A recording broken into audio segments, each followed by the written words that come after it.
Obviously, you can see by the title that today we're going to be talking about something quite serious, and that would be the American Academy of Pediatrics updating their safe sleep guidelines. So yes, standards change, research is done, new things are learned, and there's always new information coming to surface. So today we are going to talk about the new American Academy of Pediatrics safe sleep requirements. We know about the Back to Sleep campaign to prevent SIDS and to prevent any unsafe sleep habits. But now we've learned even more about keeping our babies safe while sleeping.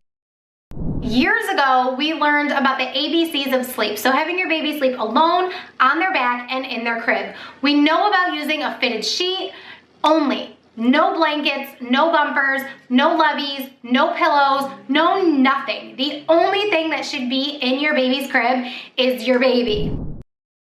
Now in June 2022, some of the guidelines have been updated because there are new products on the market. There are new strategies that parents are trying because of these companies that are promoting their product as SIDS safe. And truth be told, there's no research to back that up. So we are going to dive deeper into that, but I had to pull out some statistics here, and they're really scary and sad to think about. But in the United States alone, 3,500 babies die because of SIDS or non-safe sleep environments. And now that we know better, we can do better. And all of these new requirements and guidelines, they're out there to keep our babies alive. So the first thing that I'm going to talk about today is the fact that our babies should not be sleeping in anything other than a crib. Now, of course, there are going to be times where you're out for a drive and your baby falls asleep in the car seat. The best thing to do in this situation is to bring your baby in the house, get them out of the car seat, and put them to sleep in their crib.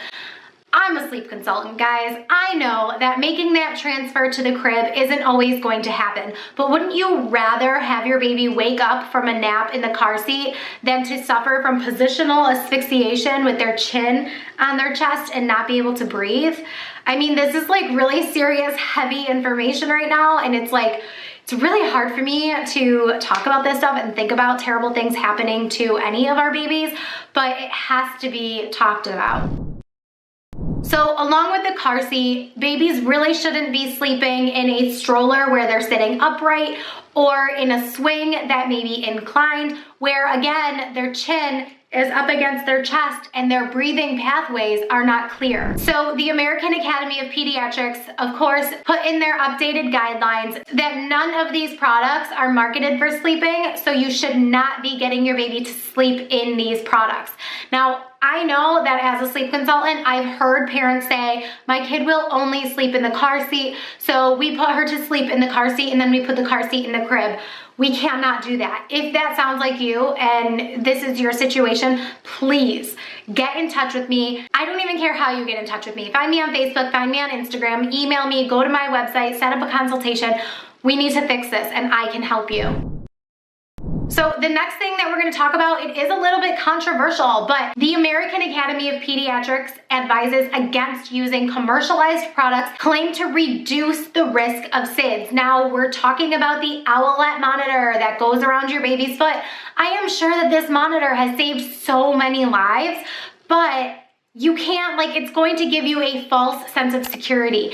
And there's no machine out there, okay? There is no machine out there that can detect your baby's breathing better than you as the parent.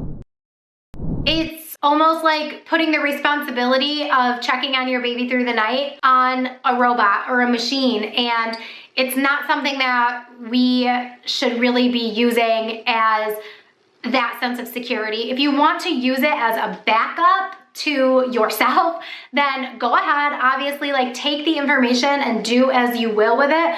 But I want you to really think about the products that you're using and what sense of security is it really giving you.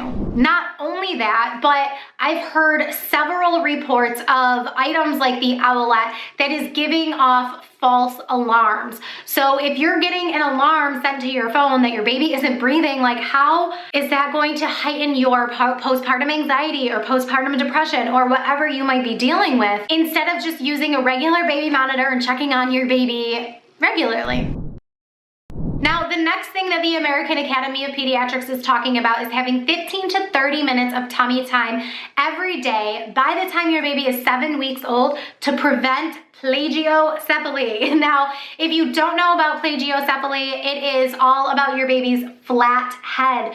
Now, ever since the Back to Sleep campaign, babies are having more flat heads or flat spots on the back of their heads because they're spending obviously like overnight hours on the back of their head. So a lot more babies are needing to have helmets to correct that. But the best thing that we can do is give our babies lots of tummy time during the day, during awake time, so that we're preventing this plagiocephaly.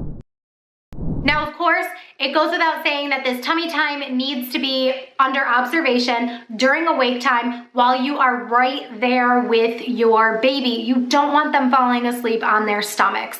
We know better, so we do better. I know. Somebody's gonna leave a comment saying, but my grandma put me to sleep on my stomach and I'm alive. Yes, you are, and I'm very thankful for that, but there are families and babies who were not that lucky.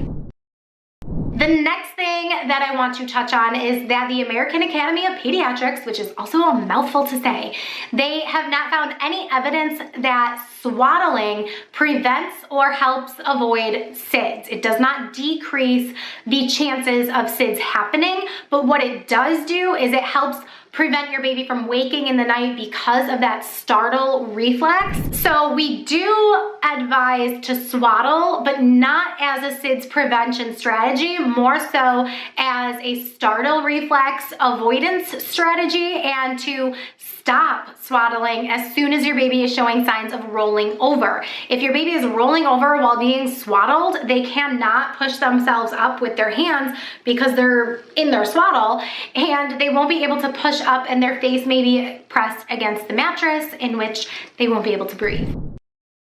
Now, the next thing that is relatively new here is that any weighted sleep product is not recommended. Any weighted sleep sacks, weighted swaddles, any weighted products at all that is marketed for safe baby sleep, it's just not recommended. Don't do it. I have never recommended these products, but now that it is officially not recommended by the American Academy of Pediatrics, and there's actually a board of pediatricians who are saying that these are not safe, now I can really drive it home to all my clients that the Magic Merlin sleep suit is not magic at all. Your kid needs to learn how to sleep not swaddled, not having weighted blankets on them or whatever you think that might help them sleep better. They need to learn how to sleep without those things. So once your baby is about rolling over and you're ready to sleep train, don't sleep train with a weighted sleep sack or some sort of like Merlin whatever, blah, blah, blah. Like, save your money,